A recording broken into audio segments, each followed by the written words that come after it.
ಈ ಸಮಾವೇಶದ ಉದ್ದೇಶ ಸರ್ಕಾರ ತಮ್ಮ ಪರವಾಗಿ ಯಾವ ರೀತಿ ಕೆಲಸ ಮಾಡ್ತಾ ಇದೆ ಮತ್ತು ಈ ಯೋಜನೆಯ ಸದುಪಯೋಗ ಯಾವ ರೀತಿ ಆಗಬೇಕಂತ ಈ ಸಮಾವೇಶ ಮೂಲಕ ತಮಗೆ ತಿಳಿಸಬೇಕಂತ ಸನ್ಮಾನ್ಯ ಮುಖ್ಯಮಂತ್ರಿಗಳಾದ ಸಿದ್ದರಾಮಯ್ಯನವರು ಆಗಬೇಕಂತ ಆದೇಶದ ಮೇರೆಗೆ ಇವತ್ತು ಇಡೀ ರಾಜ್ಯ ತುಂಬ ಈ ರೀತಿ ಕಾರ್ಯಕ್ರಮ ಮಾಡ್ತಾ ಇದ್ದೀವಿ. ಇವತ್ತು ಕೂಡ ಭೂತರಾಮನಹಟ್ಟಿಯ ಮುಕ್ತಿ ಮಠದಲ್ಲಿ ಬೃಹತ್ ಸಮಾವೇಶ ಮಾಡೋ ಮೂಲಕ ಈ ಗ್ಯಾರಂಟಿ ಯೋಜನೆ ಪ್ರಾರಂಭ ಮಾಡಿದ ಕಾರಣಗಳೇನು, ಇದರಿಂದ ಸರ್ಕಾರಕ್ಕೆ ವರ್ಷಕ್ಕೆ ಎಷ್ಟು ಹಣ ಖರ್ಚು ಮಾಡ್ತಾ ಇದ್ದೀವಿ, ಈ ಹಣ ಖರ್ಚು ಮಾಡೋ ಉದ್ದೇಶ ಏನಂತ ಹೇಳಲಿಕ್ಕೆ ಕಾರ್ಯಕ್ರಮ ಮಾಡ್ತಾ ಇದ್ದೀವಿ. 9 ತಿಂಗಳ ಹಿಂದೆ ರಾಜ್ಯದಲ್ಲಿ ಚುನಾವಣೆ ಸಂದರ್ಭದಲ್ಲಿ ನಿಮಗೆಲ್ಲ ನಾವು ಭರವಸೆ ಕೊಟ್ಟಿದ್ದೀವಿ. ನಮ್ಮ ಸರ್ಕಾರ ಬಂದರೆ, ಕಾಂಗ್ರೆಸ್ ಸರ್ಕಾರ ಬಂದರೆ 5 ಯೋಜನೆಗಳನ್ನು ನಿಮಗೆ ನೀಡ್ತೀವಿ ಅಂತ ಭರವಸೆ ಕೊಟ್ಟಿದ್ದೀವಿ.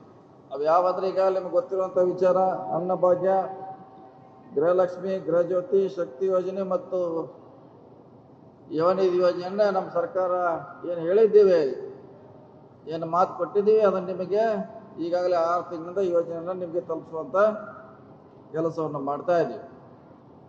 ಈ ಯೋಜನೆಗೆ ಸುಮಾರು ವರ್ಷಕ್ಕೆ ಸುಮಾರು 60,000 ಕೋಟಿಯನ್ನು ನಾವು ವ್ಯಯ ಮಾಡ್ತಾ ಇದ್ದೀವಿ, ಖರ್ಚು ಮಾಡ್ತಾ ಇದ್ದೀವಿ.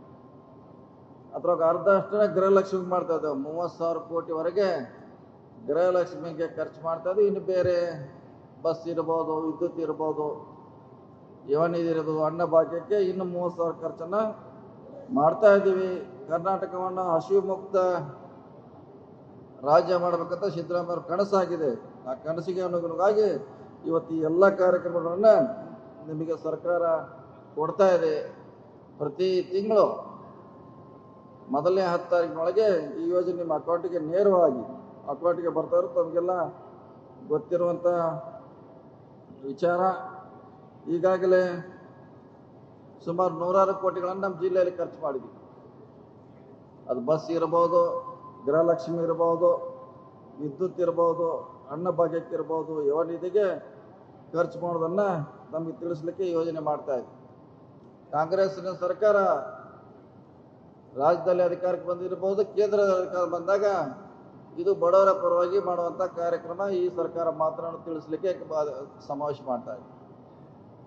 ಕಾಂಗ್ರೆಸ್ ಸರ್ಕಾರ ಯಾವ ಸಂದರ್ಭದಲ್ಲಿ ಅಧಿಕಾರದಲ್ಲಿದೆ ಅವಾಗ ನೀವು ಪರವಾಗಿ ಚಿಂತನೆ ಮಾಡ್ತದೆ.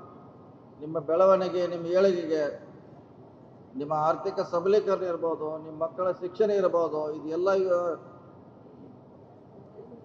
ವಿಚಾರ ಮಾಡುವಂಥ ಪಕ್ಷ ಅದು ಈಗಿನಿರುವಂಥ ಸಿದ್ದರಾಮಯ್ಯ ಸರ್ಕಾರ ಅಂತ ನಾವು ಹೆಮ್ಮೆಯಿಂದ ಹೇಳಬೇಕಾಗ್ತದೆ.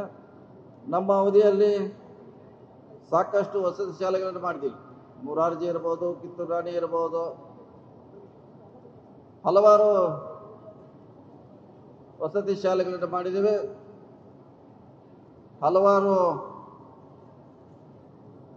ಕೆರೆ ತುಂಬುವಂಥ ಯೋಜನೆ ಇರ್ಬೋದು, ಬ್ಯಾರೇಜ್ ಮಾಡುವಂಥದ್ದು ಇರ್ಬೋದು, ಸುಮಾರು ಯೋಜನೆಗಳನ್ನು ರೈತರ ಪರವಾಗಿ ನಿಮ್ಮ ಪರವಾಗಿ ಮಾಡುವಂಥ ಕಾರ್ಯಕ್ರಮವನ್ನು ಹಿಂದಿನ ಸರ್ಕಾರದಲ್ಲಿ ಮಾಡಿದ್ದೀವಿ, ಈಗೂ ಕೂಡ ಮಾಡ್ತಾ ಇದ್ದೀವಿ.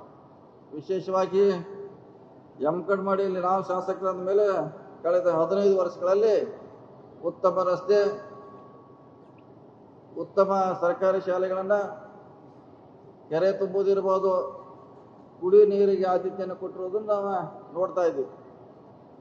ಬಹುಶಃ ನಮ್ಮಲ್ಲಿರುವಂಥ ರಸ್ತೆ ಬಹುಶಃ ರಾಜ್ಯಕ್ಕೆ ಮಾದರಿಯಾಗಿರುವಂಥ ರಸ್ತೆಗಳಿದೆ. ನಮ್ಮ ಯಮಕಂಡಮಾಡಿ ಯಾವುದೇ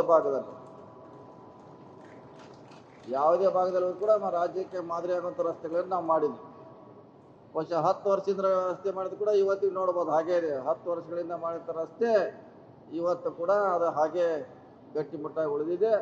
ನಮ್ಮಲ್ಲಿರುವಂಥ ಗುಣಮಟ್ಟದ ಕಾಮಗಾರಿ ನೋಡಲಿಕ್ಕೆ ನಮ್ಮ ಭಾಗದಲ್ಲಿ ಸಿಗ್ತೈತೆ ಅನ್ನೋ ಮಾತನ್ನು ಹೇಳುತ್ತಾ, ವಿಶೇಷವಾಗಿ ನಾವು PWD ಮಂತ್ರಿ ಆದಮೇಲೆ 9 ತಿಂಗಳಲ್ಲಿ ಬೆಳಗಾವಿ ಜಿಲ್ಲೆಗೆ ಸುಮಾರು 100 ಸರ್ಕಾರಿ ಶಾಲೆಗಳನ್ನು ಕೊಟ್ಟಿದ್ದೀವಿ. ನಮ್ಮ ಇಲಾಖೆಯಿಂದ ಮಾತ್ರ 100 ಸರ್ಕಾರಿ ಶಾಲೆಗಳನ್ನು ಕೊಟ್ಟಿದ್ದೀವಿ. 100 ಶಾಲೆಗಳನ್ನು ಅದರಲ್ಲಿ 50 ನಮ್ಮ ಯಮಕಂಡಮಡಿ ಭಾಗದಲ್ಲಿದೆ. 50 ಶಾಲೆಗಳನ್ನು, ಸರ್ಕಾರಿ ಶಾಲೆಗಳನ್ನು ನಮ್ಮ ಯಮಕಂಡಮಡಿ ಭಾಗದಾಗ ಕೊಟ್ಟಿದ್ದೀವಿ. ಅದು ಹುಕ್ಕೇರಿ ತಾಲೂಕು ಕೊಟ್ಟಿದ್ದೀವಿ.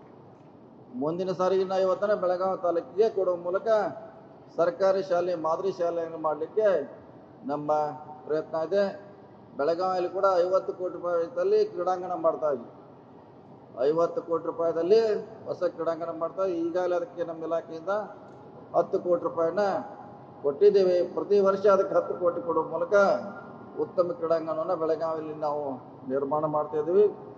ಹಲವಾರು ಯೋಜನೆಗಳನ್ನು, ಅದು ಗೋಕಾಕ್ ಇರ್ಬೋದು, ಸವದತ್ತಿ ಇರ್ಬೋದು, ಬೈಲಹೊಂಗಲದಲ್ಲಿ ನಮ್ಮ ಇಲಾಖೆಯಿಂದ ಹಲವಾರು ಅಭಿವೃದ್ಧಿ ಕಾರ್ಯಗಳನ್ನು ಮಾಡುವ ಮೂಲಕ ಈ ಇಲಾಖೆಗೆ ಒಂದು ಹೊಸ ರೂಪ ಕೊಡುವಂಥ ಪ್ರಯತ್ನ ಆಗ್ತಾ ಇದೆ. ನಮ್ಮೆಲ್ಲರ ಸಹಕಾರ ಇರಬೇಕು ಅನ್ನೋ ಮಾತನ್ನು ಹೇಳಲಿಕ್ಕೆ ಸಮಾವೇಶ ಮಾಡ್ತು. ಕಾರಣ ನಿಮ್ಮ ಪರವಾಗಿ ಯಾರು ಇರ್ತಾರೋ ನೀವು ಅವ್ರ ಪರವಾಗಿ ಇರಬೇಕಾಗ್ತದೆ. ಅದಕ್ಕಾಗಿ ಇವತ್ತು ನಿಮ್ಮ ಮನೆಯಲ್ಲಿ ಕರೆಸಿ ಸಮಾವೇಶ ಮೂಲಕ ನಮ್ಮ ಸರ್ಕಾರದ ಸಾಧನೆಯನ್ನು ತಿಳಿಸಲಿಕ್ಕೆ ನಾವು ಇವತ್ತು ಪ್ರಯತ್ನ ಮಾಡ್ತಾ ಇದ್ದೇವೆ. ಬರುವ ದಿನಗಳಲ್ಲಿ ಇನ್ನೂ ಭಾಳಷ್ಟು ನಿಮ್ಮ ಪರವಾಗಿ ಕಾರ್ಯಕ್ರಮವನ್ನು ಹಾಕಿಕೊಳ್ತಾ ಇದ್ದೇವೆ.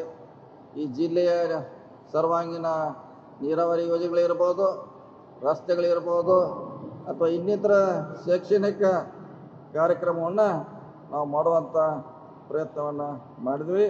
ಒಟ್ಟಾರೆಯಾಗಿ ನಿಮ್ಮ ಆಶೀರ್ವಾದ, ನಿಮ್ಮ ಸಹಕಾರ ನಮ್ಮ ಮೇಲೆ ಎಲ್ಲಿವರೆಗಿರ್ತ ಅಲ್ಲಿವರೆಗೆ ಉತ್ತಮವಾದಂಥ ಆಡಳಿತ ಕೊಡ್ಲಿಕ್ಕೆ ಸಾಧ್ಯ ಆಗ್ತೈತೆ. ಇಂದು ಕೂಡ ತಾವು ನಮ್ಮ ಜೊತೆ ಇದ್ದೀರಿ, ಇವತ್ತು ಇದ್ದೀರಿ, ನಾಳೆ ಇರ್ತೀರಿ ಅಂತ ಭಾವಿಸಿ ಭವಿಷ್ಯದಲ್ಲಿ ಇನ್ನೂ ನಮಗೆ ಶಕ್ತಿ ಕೊಡುವಂಥ ಪ್ರಯತ್ನ ತಾವು ಮಾಡಬೇಕಾಗಿದೆ.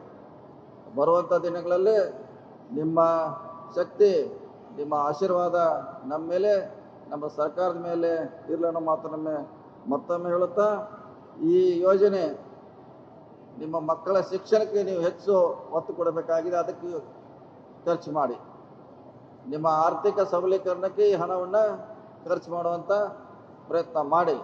ಅಂದಾಗ ಮಾತ್ರ ನೀವು ಸಮಾಜದ ಮುಖ್ಯವಾಹಿನಿಗೆ ಬರಲಿಕ್ಕೆ ಸಾಧ್ಯ ಆಗ್ತೈತೆ ಅನ್ನೋ ಮಾತನ್ನು ಈ ಸಂದರ್ಭ ಹೇಳುತ್ತಾ, ನಾವು ಬಂದ ಮೇಲೆ ಭಾಳಷ್ಟು ಯಮಕಂಡಮಡಿ ಭಾಗದಲ್ಲಿ ಸುಧಾರಣೆ ಮಾಡುವಂಥ ಪ್ರಾಮಾಣಿಕ ಪ್ರಯತ್ನವನ್ನು ಮಾಡಿದೀವಿ ಅನ್ನೋ ಮಾತನ್ನು ಹೇಳುತ್ತಾ, ಈ ಗ್ಯಾರಂಟಿ ಸದುಪಯೋಗ ಆಗಲಿ. ಸರ್ಕಾರ ನಿಮಗೋಸ್ಕರ ವರ್ಷಕ್ಕೆ 60,000 ಕೋಟಿ ರೂಪಾಯಿಯನ್ನು ಖರ್ಚು ಮಾಡ್ತಾ ಇದೆ. ಪ್ರತಿ ತಿಂಗಳ 5,000 ಕೋಟಿಯನ್ನು ನಿಮಗೋಸ್ಕರ ವ್ಯಯ ಮಾಡ್ತಾ ಅನ್ನೋ ಮಾತನ್ನು ಈ ಸಂದರ್ಭದಲ್ಲಿ ಹೇಳುತ್ತಾ, ಭವಿಷ್ಯದಲ್ಲಿ ಇನ್ನೂ ಒಳ್ಳೆಯ ಕಾರ್ಯಕ್ರಮ ನಿಮಗೋಸ್ಕರ ಸಿದ್ದರಾಮಯ್ಯ ಸರ್ಕಾರ ಖಂಡಿತವಾಗಿ ತರ್ತೈತೆ ಅನ್ನೋ ಮಾತನ್ನು ಹೇಳುತ್ತಾ, ಈ ಕಾರ್ಯಕ್ರಮ ಸಮಾಜದಲ್ಲಿ ನೀವೆಲ್ಲ ಉತ್ತಮ ಸ್ಥಿತಿವಂತರಾಗಬೇಕು, ಸಮಾಜದ ಮುಖ್ಯವಾಹಿನಿಗೆ ಬರಬೇಕಂತ ನಮ್ಮ ಸರ್ಕಾರದ ಉದ್ದೇಶ ಆಗಿದೆ. ಆ ನಿಟ್ಟಿನಲ್ಲಿ ಈ ಯೋಜನೆ ತಾವು ಸದುಪಯೋಗ ಪಡಿಸಿಕೊಳ್ಬೇಕಂತ ಮತ್ತೊಮ್ಮೆ ತಮ್ಮಲ್ಲಿ ವಿನಂತಿ ಮಾಡಿಕೊಳ್ತಾ, ಭಾಳಷ್ಟು ಅಪಾರ ಸಂಖ್ಯೆಯಲ್ಲಿ ತಾವು ಕಾರ್ಯಕ್ರಮದಲ್ಲಿ ಭಾಗವಹಿಸಿದ್ರಿ. ವಿಶೇಷವಾಗಿ ಬೆಳವಿ ಸ್ವಾಮಿಗಳು ಭಾಳಷ್ಟು ನಿಮಗೆ ಹಿತವಚನ ನುಡಿದಂತ ನಾನು ಭಾವಿಸಿದ್ದೇನೆ.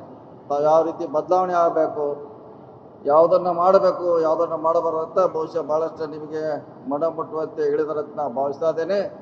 ಅವರ ಹಿತವಚನ ಕೂಡ ನಮಗೆ ಮಾರ್ಗದರ್ಶನ ಆಗಲಿ ಅನ್ನೋ ಮಾತನ್ನು ಹೇಳಿ ಮತ್ತೊಮ್ಮೆ ತಮ್ಮ ಈ ಕಾರ್ಯಕ್ರಮ ಭಾಗವಹಿಸಲಿಕ್ಕೆ ಎಲ್ಲರೂ ವಂಚಿ ನನ್ನ ಮಾತು ಮುಗಿಸು. ನಮಸ್ಕಾರ ಎಲ್ಲರಿಗೂ.